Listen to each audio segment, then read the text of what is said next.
What's up, y'all? Mitch Pelkey back with another episode of Pelk Talk. Today I talked to former Duke lacrosse player and current PLL Chaos Lacrosse Club midfielder Deemer class. Deemer's a top 5 midfielder to ever come out of Duke, winning 2 national championships and being a 3-time All-American. Deemer's a great guy. A lot of cool stories in this podcast. Don't forget to listen on Apple, Google, and Spotify. Now, enjoy.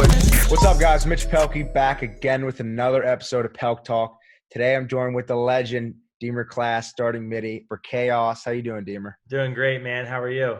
Good, man. Good, man. Are you in Baltimore right now, or are you in California? I stayed out in California. It's hard to leave this weather, but I've been making the most of quarantine and working out and getting ready for the summer. There you go. You excited about the championship series? Yeah, I'm fired up. It's a great opportunity. You know, we're really excited about our team and a couple off-season moves and, you know, nice draft pick. So we're pumped and, just trying to get ready. 3 weeks. It's a lot of action packed into, a short time. So just gotta get after it. There you go. So I think we first met, was it last summer at Net Return? First of all, sick camp. Just offensive guys, 20 guys, helmets and gloves, no defense. I mean, talk about reps. One of my favorite camps of all time, though, I got to say. Yeah, man, it was awesome having you there. It was it's a really fun thing. We've done, I want to say 4, maybe 5 of them. I think this summer is probably going to be pretty informal just because of the pandemic, but it's been super exciting to get, a lot of top guys and guys that are just hungry to learn and get better and, coach them up and learn from each other and compete. So it's been really exciting to see. And, we really like the small group atmosphere, and it's been awesome. Like, even like yourself, like staying in touch and, seeing you, go through your college career and, kind of embark on, some different endeavors. So it's been really cool for me, in terms of just building relationships as well. Yeah, there we go. Well, let's start from the beginning. Growing up in Baltimore, obvious hotbed for lacrosse. How did you kind of get into the sport? Yeah, I started playing when I was 6 years old. My parents, believe it or not, did not play. My grandfather actually played at City College, and he played at University of Maryland, but I think they might have been club when he was going through it. I'm not positive, but both my parents, didn't touch a stick. And then, I started playing when I was 6. I went to St. James Academy out in Moncton, and there was like a little camp where we had plastic sticks and everyone was like learning how to scoop ground balls. And then all my friends from school just kept playing, and we just kind of rode through. A couple of my best friends' dads were the coaches and just had fun with it. And I really didn't start loving lacrosse until probably like my junior year of high school, like Really? sophomore, junior year. Like I loved basketball, like 8th, 9th grade. Football was always my favorite sport growing up, even though I didn't start playing organized until 7th grade. That was a good little boost for my lacrosse game as well. But, it was an exciting area to grow up in. A lot of amazing, role models, guys to look up to, Steele Stanwyck, Ben Rubior. I went to Loyola for high school, but just so many great players in the area, and the history is really cool to be a part of. Yeah. So did you kind of grow up playing travel ball, or was it all kind of recreational stuff? My dad went to Calvert Hall, and he'd always talk about playing in like Lutherville Middle School League or something, or like Cocky Rec or something. Yep. So it was the MYLA, the Maryland Youth Lacrosse Association. Okay. And I think so. I played for St. James Academy Rec, and the biggest thing was the Lac Splash tournament at the end of the year. Like that was the thing. And like the best part about that too was like we were like 7, 8 years old. I think we won the B bracket in our second year of Tiger Lacrosse, and Coach Bryant used to have this little like can of Coca-Cola that he wrapped paper around it, and it would just said whoop ass. So right before the huddle of the game, he would open up a can of whoop ass, and we would all get fired up. And it was like the best thing ever. And then I played for Carroll Manor Rec. In 6th grade, I switched over to LTRC. So that's Lutherville Timonium Yeah. Wanted to play, double A was the big thing.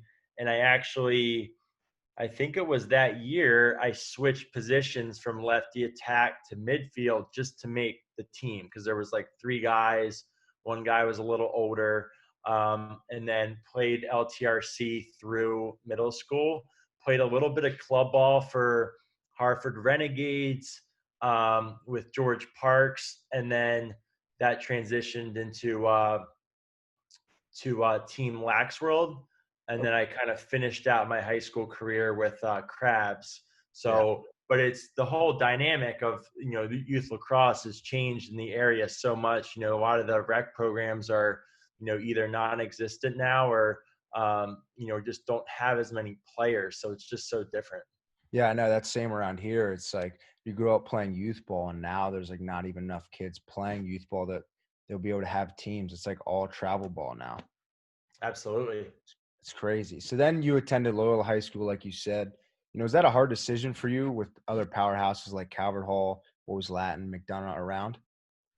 Yeah, it was honestly, recruiting wasn't as big of a thing when I was going through the process, but there was certainly like a feeling of, hey, like this kid goes to, he's looking at these schools, like, we should get him here or there. And I chose Loyola over Gilman, St. Paul's, and maybe one other. I don't think I applied to Calvert Hall or Boys Latin. Not sure exactly why, but those are the main schools I looked at. And then, just had a gut feeling with Loyola. I had, a lot of close friends that I played with in middle school, a couple guys that I went to elementary school who had already switched over to Loyola. So it was an exciting place. And, I remember like being in 8th grade about to make my decision and watching, Steele Stanwyck and Joe Cummings, those guys like tear it up for back-to-back MIAA titles. And, I really wanted to be a part of that. And,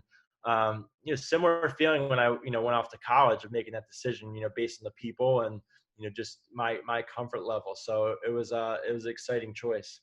And what was that first year at Loyola like lacrosse wise for you? So lacrosse wise was solid, like nothing like too memorable, like made JV. We had a solid team. But what really sticks out about my freshman year, and I talk about this a lot, but it was the first time going into freshman year where like my dad and I sat down and we set goals, and we set academic goals. We set goals for athletics. And my goals were to make 3 JV sports and to get, straight A's and, all these things. And it was really exciting because when going into what, at that time with the amount of sports participation, everyone was like, freshmen don't make varsity, freshmen barely make JV, and then a lot of people play on the freshman team. And I was like, okay, thanks for your input, but we'll see how that goes. And Yeah. and that was like, hearing that and then going in there, being a new student, making JV football and starting on JV football, starting at point guard on JV basketball, and then we basically played 2 even lines at midfield on lacrosse.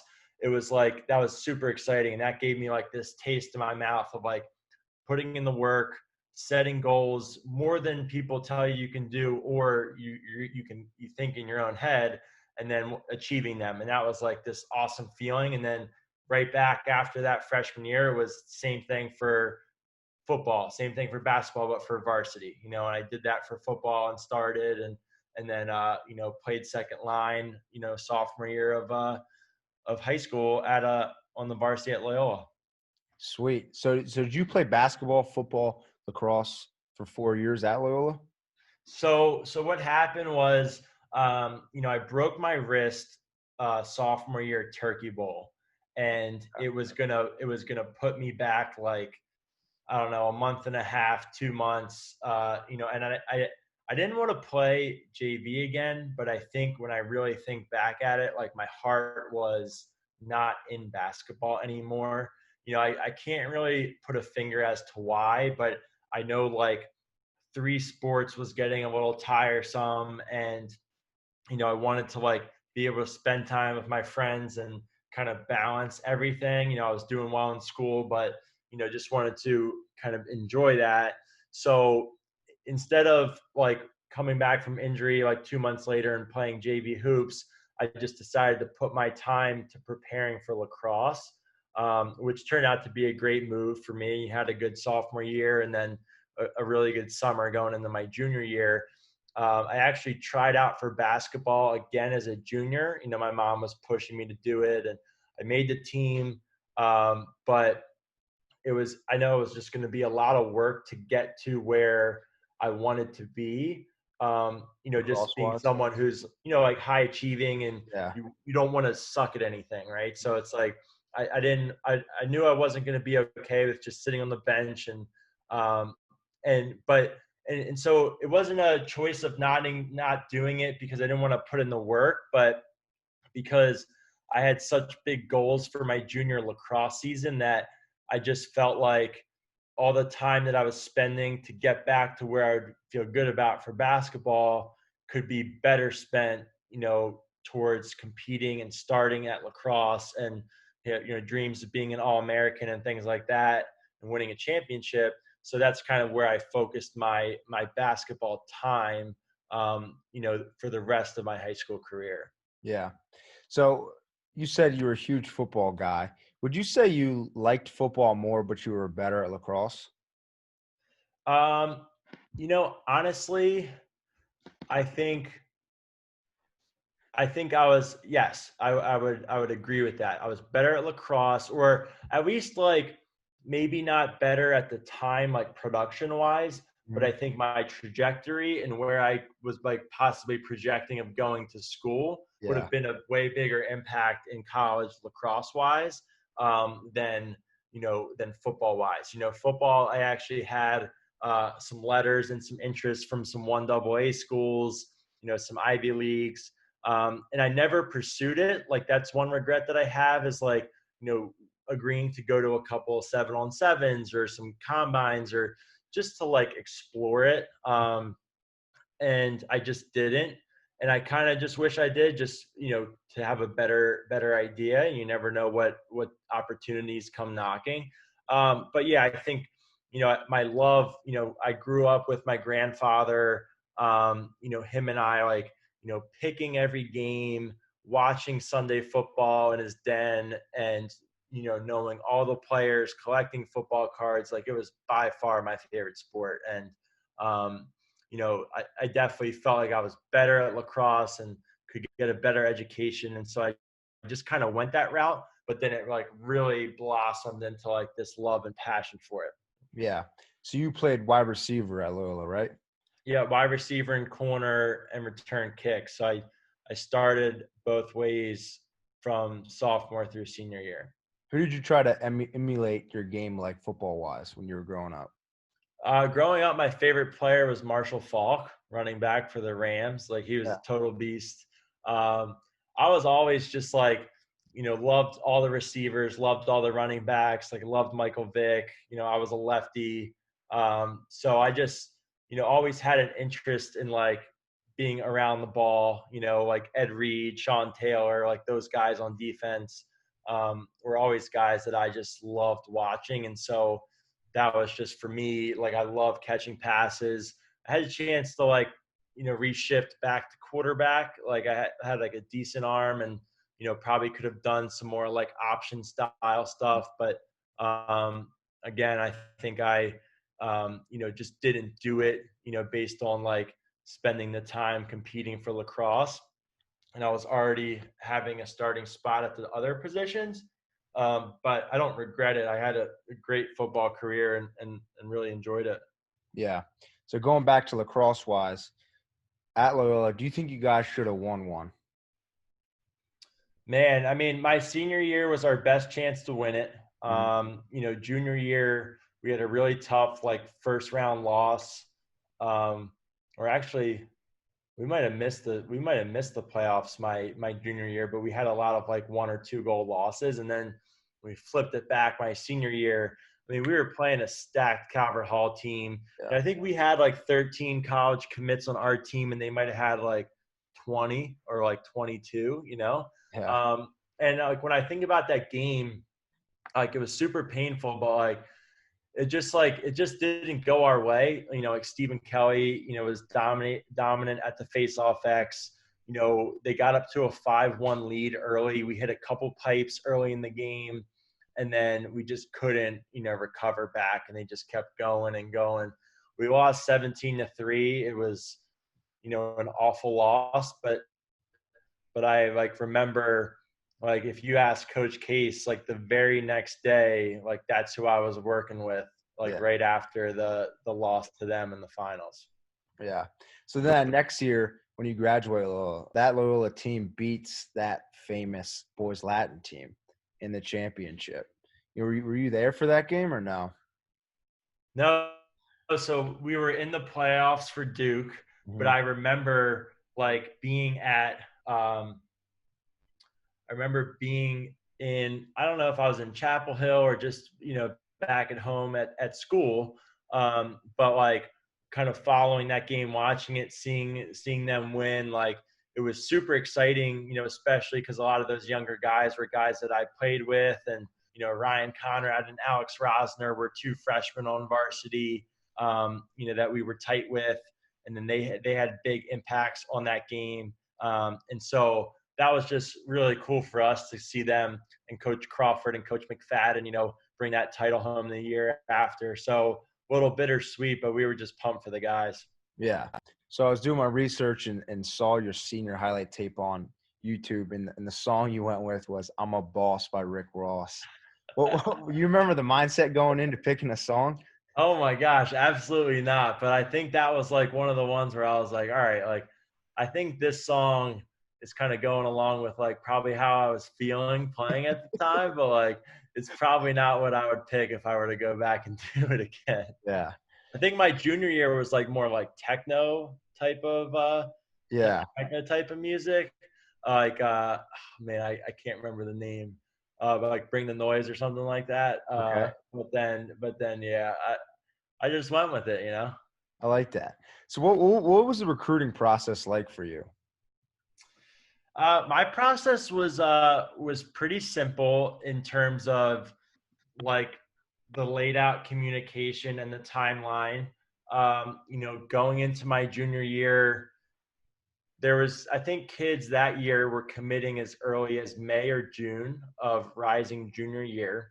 So it was right before it really started trending earlier. I was gonna say you guys were like the last class before everything started getting really early.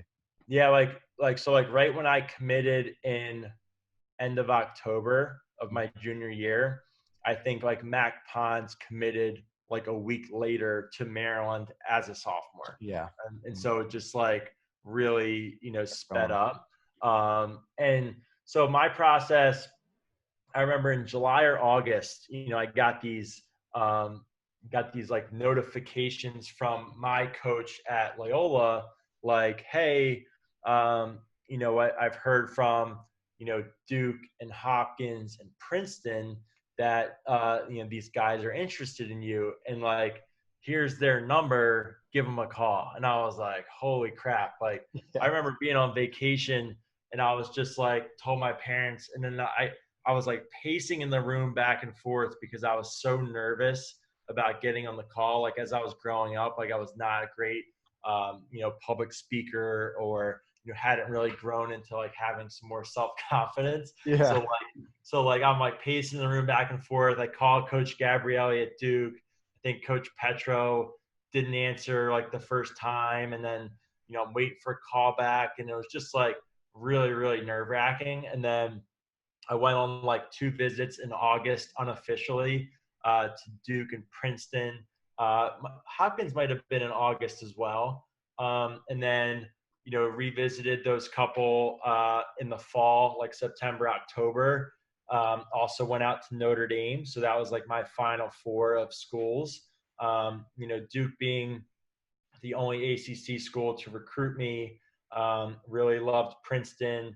Notre Dame was really exciting, and Hopkins was awesome, obviously, because I grew up going to all the games. So it was a cool, you know, cool mix of schools. You know, had a good academic profile. So, you know, all those universities like fit in terms of what, you know, I was looking for academically, and and alumni, and just again going back, like I mentioned it before, like the feeling of choosing a high school, where I felt like really at home and loved the mission of the guys who were on the team, as well as the coaching staff and support group.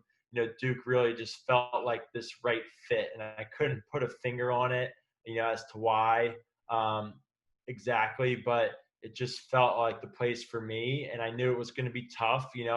I knew I was good in high school, but there was a lot of offensive middies, for example, that went to Duke and played defensive midi, like right away. And like, I was like, well, you know what? Like, I'm going to try and like take a chance on myself, and they have an opportunity, and this is where I want to be. And, chose to go there. There we go. So did you ever try to get like a dual deal where you would play lacrosse and football at one of those schools? I think I actually talked to the Duke football staff. I remember emailing them about it, talking to my Duke coaches, and they weren't opposed to it.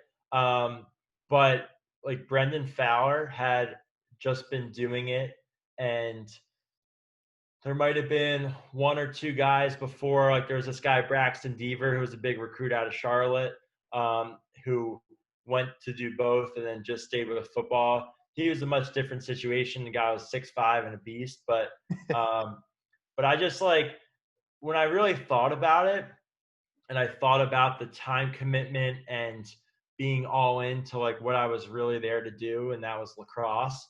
I wanted to enjoy life outside of athletics. I knew academics was going to be really tough, and I was like, you know what, like when I really sat there and thought about it, I was like, this isn't what I want to do. Like it would have been something that like sounded great, where I could like run around and tell people, yeah, I'm going to do 2 sports, but it wasn't for me, and I didn't love it enough to do that. And I loved my high school career, and that was, again, when I talked about that shift of like really coming to love lacrosse. I was like, I want to win a national lacrosse championship, playing at Duke, and that was it. And like being on the the scout team for football and just being a practice player, like wasn't something that I wanted to be spending my time on, because I didn't love it that much.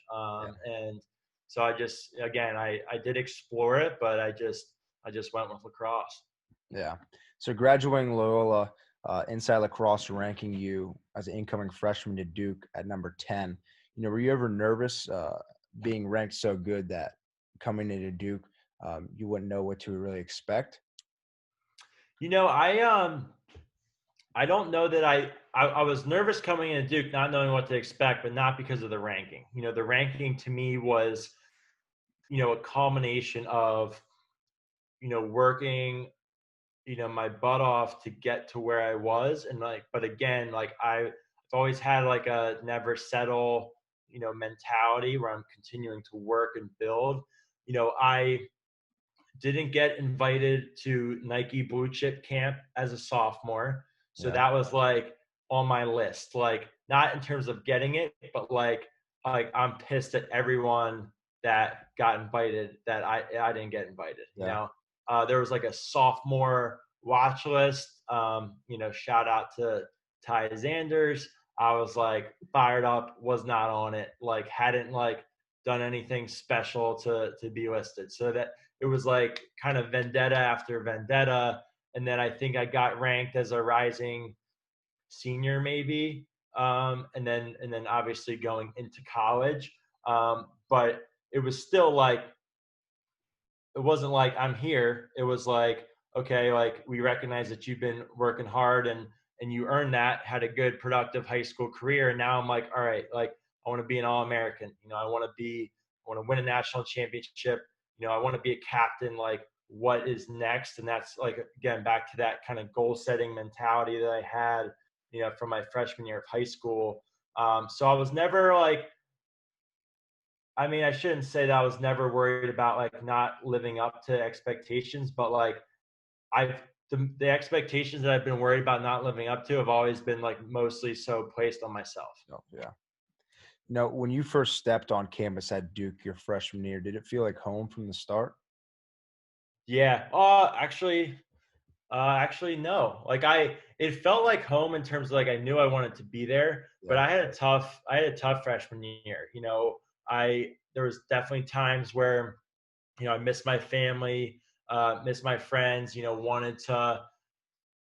Wanted to go home at times. I was certainly homesick. What I think is really cool right now, as an aside, is that like every kid down to like 10 years old or in college and everything, between mental health and anything else, like leadership training and stuff, like the words being present are like plastered Yeah. everywhere, like social media. Like you're probably sick of hearing it, like be in the moment, be in the moment. Like, but like that wasn't like a common thing. Like I'm sure Coach Danowski, like, because I know he said it throughout college, but I wasn't hearing that message. I think in high school I wasn't hearing that message, and maybe it's just the way that it's phrased or the extra emphasis on it, but like it was really hard for me to be present. And I think that just led to me being like unhappy at times. And so it was bumpy. Like I had an amazing group of friends,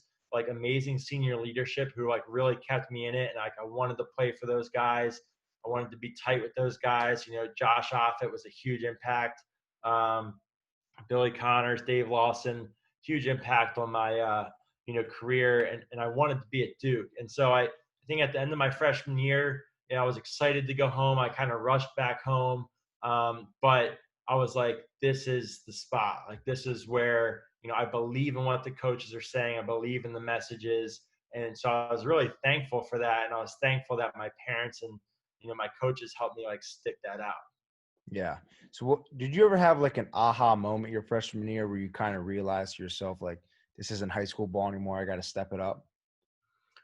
Yeah, it was pretty early in fall ball. I mean, it was as simple as like, firing like right-handed passes forward, like it was as simple as like doing one-on-ones where a guy's picking me up like 10 yards outside the box and I'm trying to run by it like a super athletic defensive midi. Like again, Greg DeLuca was like a football and lacrosse guy. Mhm. And I'm like, okay, I'm barely dodging to my left hand. I can't get anywhere. It's like, it's going to be a long time if I can't dodge and draw a slide. So like, Yeah. it was just like a really tough, like confidence piece. And again, like when I think about, all the coaching that I've done since I've graduated and kind of, built my business and coaching at USC, it's like, I feel like what guys in high school are being given and taught, from myself or a lot of other, great coaches that are training now, is like, you're getting the drills and the coaching points before you get there.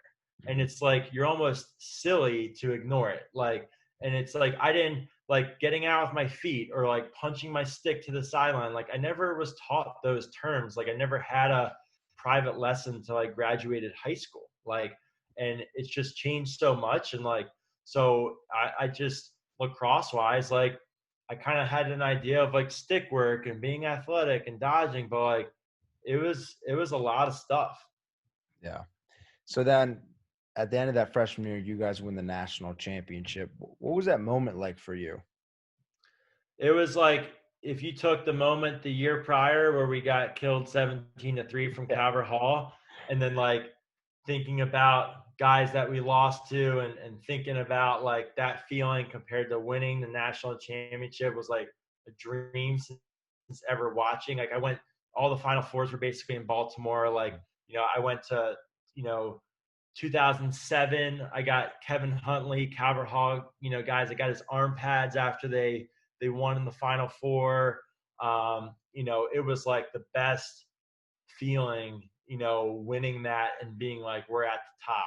And it was just like everything that was tough like paid off, and it was just really really exciting to be a part of that. And again, just being a freshman, like not being a major impact, played second line, but like the seniors like really led the way, and like juniors and like they dominated, and it was just really really cool. That culmination, that feeling was amazing. Yeah. So then sophomore year, you do it again and win at M&T Bank Stadium. But what was kind of the mentality after winning freshman year going into sophomore year? Yeah. So, like I had mentioned, like, kind of my personality and also just, not being happy and settling, I was frustrated a lot my freshman year because, you know, Miles and I were middies 5 and 6, and when the games got tight, when they got down the stretch, it was 3 senior All-Americans and, Christian Walsh, who was returning ACC tournament MVP, Mhm. and like those were the four guys that like our coaches rode through like the big moments and they delivered. But I was pissed because I wanted to be that guy. And it didn't take away from, I think, me being like a good teammate, but I know my attitude could have been better at times, but it was just more of a wanting to be great mindset. And then, I stayed at school for like a week right after we won the championship. And then right when I got back, I was back to work, and that summer was like I put in so much work with Coach Case, and, Brownie and I would shoot a lot Yeah. together and we train at Jay Dyer's. And like, it was just like, this is what I want to do. And I didn't have internships yet. I didn't have things taken away from my priorities. And I was focused on coming back and not just starting, but being a legit threat. And then I remember, my sophomore fall, or like going into the season, it was inside Lacrosse's top 10 midfield units. We were nowhere to be found on the top 10. And that Really? was like, boom, immediate poster board. Like Miles and I like still sometimes share the article back and forth. Like, remember this? And like, it was like, we just had a target out there for like everyone that we played against. And, as it started to get rolling, it was like, we're here to like really prove that like, we're a legit threat and we're a part of this, Duke offense, in addition to our already, awesome attack. Yeah. So what championship would you say means more to you? Would you say your freshman year does because it was your first, or would you say it's your sophomore year because you had a lot more involvement? Yeah, it's a great question. I think the freshman year one, means so much because it showed me the way. It was, this amazing experience where I learned so much. And I know that the sophomore year one wouldn't have been what it was without the first. And watching those older guys like take the reins and dominate and be confident, like it was incredible. And then the sophomore year one, meant so much because, I was starting. I was playing a bigger impact on the field. Um, I what else? Had a All-American season. Like it was like what I had put so much time in working towards was like coming to fruition. And it was just like so exciting that I just never wanted it to end. And then to win in Baltimore was like the icing on the cake, Yeah. like playing at M&T Bank.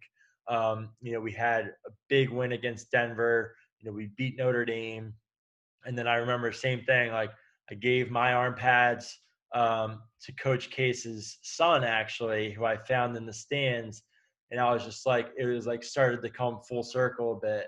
That's cool. And that feeling was just incredible as well. So, all my family and friends being there after, and like being in Baltimore where I grew up playing and competing, and it was really special. So I mean, that one might be a little more, personal focused, but, both meant a lot for different reasons. Yeah. So then you set the record for goals in a season with 50 in 2016, only won by a Duke lacrosse player, one of 6 in NCAA history. Is that something you kind of always wanted to do, was set records? Honestly, I didn't have a lot of focus on records. Like I didn't really know that that was even a record. Obviously I think the point record is one that's always like easy to easy to think about, Yeah. which wasn't in the cards. But I think for me, probably again, like especially as a midfielder, I think the point production can really like vary based on the offense.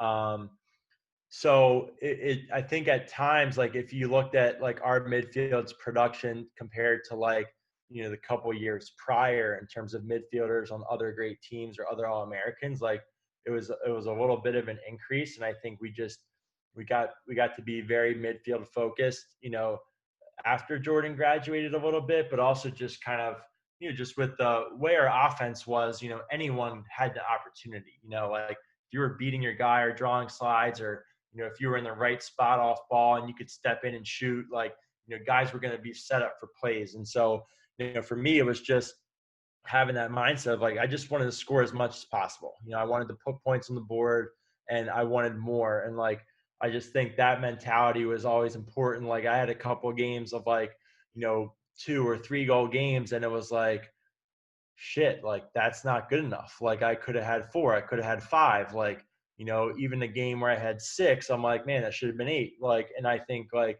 that's kind of how I've been wired, for better or worse. And I think over the years, I've improved in that, in terms of just being more okay with like, not beating myself up so much about some of that stuff. But that was, not as much records, but just like wanting more, wanting to kind of keep going and Never being kind of satisfied. like, yeah, exactly. And it just kind of naturally happened that way. So 4-time ACC academic honor roll. Is school something your parents always harped on? Yeah, they did. It wasn't something that they had to like, beat over my head about. I think, me wanting to achieve, kind of, I have a hard time like just not turning something in, or like, knowing the feeling of like, totally not putting in effort and like getting a bad grade. Like I wanted to do well. And I also realized that if I just took care of business in high school, it will lead to better opportunities in college. And if I just took care of business and controlled what I can control in college, it will lead to good opportunities after.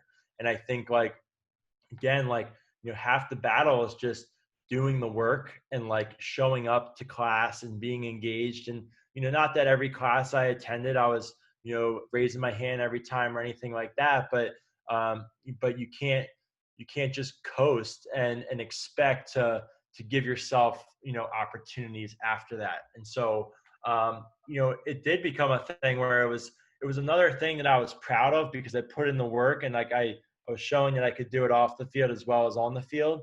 I think like there's always talk about, people wanting to be more than, an athlete, more than a lacrosse player. And I think that's something to me that I've always prided myself on, is trying to be thoughtful and, be smart and, think about business, or, different things like that. And so, getting those, recognitions was nice. And I know my family really appreciated it, at a school like Duke. And then also, I think my senior year, I was, men's scholar athlete of the year. And so like, that was a cool, again, a thing I never thought of, like but it kind of, how I performed, led that to happen. So it was certainly exciting. I feel good about it. Yeah. So then you graduate Duke and you get drafted in the MLL draft, 10th overall to the Atlanta Blaze. Did the MLL kind of have that professional feeling? Yeah, it did. I mean, I think through my college career, a lot of our views on pro lacrosse changed. I think it was always something that was viewed as, maybe you do it a couple games and then you just go get a real job. And, I think that I really felt that shift like my senior year. Like I thought it was really exciting being drafted. And then, it didn't like right away, like the path or the blueprint to like being a pro lacrosse player, I think was a little more uncertain. Mm-hmm. There weren't as many guys doing like their own trainings or running their own training businesses. I think like the Face Off Academy was doing that, for years before. And, a lot of guys doing different camps and stuff. So I still had my job in New York, that I was working in finance. And then after that year, I was like, you know what, like I want to commit to this full time. And also I wasn't happy with how I played my second MLL season. And then, I quit my job, did training full time. And then my third MLL season with the Blaze, I really bounced back from my first 2 years and like kind of proved to myself that like I could play at this level when I was kind of uncertain about it for my first 2. Yeah. So what would you say is the difference between the MLL and the PLL? I mean, I think like I think the biggest thing is just, it's a lot of increased exposure, through TV and putting the game on a platform that it hasn't been before. And I just think it's really exciting because, I've just had so many people who are maybe former players, or so many people who are, parents of maybe kids I train, or different things, and they're asking about my team. They're asking about the draft, or hey, I caught your game on NBC when I was in a bar last week, or I was at a restaurant, and That's and I'm sick. like, that's really cool. Like, again, like, one of the reasons that, like, growing up playing it in the Final Four was so big is because those were the main three games that were on ESPN. Yeah. And like being on ESPN, or ESPN2 or whatever, for the championship in college was like, that was unbelievable. And obviously, like, TV deals and Big Ten Network and stuff have, really stepped up to have more streams and more live games. But then, like, my second game of the summer last year for Chaos, was on NBC, and like, it's a Sunday afternoon, and like, I'm like, that's really, really cool. And so, like, I think that's been the biggest difference. And they've taken great care of us, and really kind of, given us another platform to kind of build off of, and build as individuals, and grow the sport. Yeah. So like you talked about earlier, you and Miles' relationship with that 5 and 6 spot at Duke, what would you say yours and Miles' relationship is off the field? Yeah, it's been one, I think, for us that's, been one of the great parts about continuing to play for me, is that, I mean, man, our freshman year was fall of 2012, and, now we're coming up on fall of 2020. And so, in 8 years, with like one or two visits prior, to kind of see our relationship build, and, again, go through different experiences, from, trying to work into those, starting spots, winning a couple titles, losing in the first round our last 2 years of college. And then we both got drafted to Atlanta together. Miles got traded, and then, Miles had a great response to that in Chesapeake. And like, I think it's just been really cool for both of us to, see our, different paths kind of go, and but like, still building towards, our goals in the sport, but also, like, now as we get older, like, our life paths, like, how are our relationships, how are our families, different things like that. I think is, he's living down in Atlanta, he's got a house down there, and so, I'm out in California. And so it's just been really cool, off the field, to like have fun. We have a lot of like inside jokes that we just like kind of are always on the same page about, whether it's like, music or dancing, or my lack of, and like just different stuff. And it's like, it's been really cool to stay in touch through the sport, because I think a lot of people would agree that when you graduate, it's hard to stay in touch with different people. And I think this has been cool, that we've been able to really bond and hang out every summer, and maybe do a camp or two together, and see each other. Yeah, that's really cool to hear. So coaching with the USC women's team now, is coaching something you've always kind of been into? Yeah, I think, when I was in college, I would do some lessons and some camps, and like, I'm a more analytical person. So I've always enjoyed like learning the details, asking questions, learning about my mechanics.